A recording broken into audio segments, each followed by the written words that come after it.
2026 Multi-Destination Fair ကကမ္ဘာထိပ်တန်းတက္ကသိုလ်တွေနဲ့အဖွဲ့အစည်းတွေနဲ့ officer တွေနဲ့တွေ့ခဲ့တဲ့အတွေ့အကြုံတွေအရေးကြီးဆုံးဖြစ်တဲ့ information တွေ scholarship ရှာနေတဲ့လူတွေတော့ opportunity တွေဒါတွေအားလုံးကိုတနေရာတဲ့တစ်ချိန်ထဲမှာတွေ့ရတဲ့ဘွဲအတွေ့အကြုံတွေကိုမျှဝေပေးထားတာဖြစ်ပါတယ် Okay, so we are in this province known as Sarawak. So we are in Miri. So from KL to Miri, it takes 2 hours flight to reach. These are the key, I would say, the key highlights or the unique selling points of our university, of Curtin University Malaysia. So firstly is a ranking. So Curtin University, we are ranked at 183 in the latest QS World Ranking 2026. And this actually makes us the #1 university in the Borneo Islands. So this is our ranking at the moment, 183.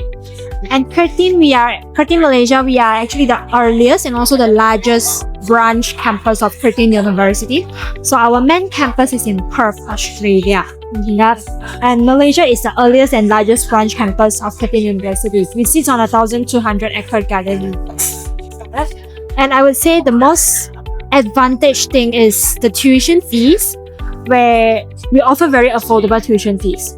So tuition fees are of course charged at Malaysian rate for the same courses as in Australia. Meaning to say the learning content, the course syllabus, everything is exactly the same as Australia. The only difference is the tuition fees that they are paying is much more affordable. Yeah. So of course when they complete their studies in Malaysia, the certificate that they receive is from Perth, Australia directly. Yeah. So meaning to say they do not need to transfer to Australia, they do not need to study in Australia, but they still get Australia certificate. အခုလိုမျိုး update ဖြစ်နေတဲ့ international university တွေ top university တွေ information တွေ unique ဖြစ်တဲ့ program တွေအကြောင်းကိုလက်မလွတ်ချင်ဘူးဆိုလို့ရှိရင်လည်းကျွန်တော်တို့ YouTube channel ကို subscribe လုပ် notification on ထားရုံနဲ့အပတ်စဉ်ကျွန်တော်တို့ information update တွေသိရသွားမှာဖြစ်ပါတယ်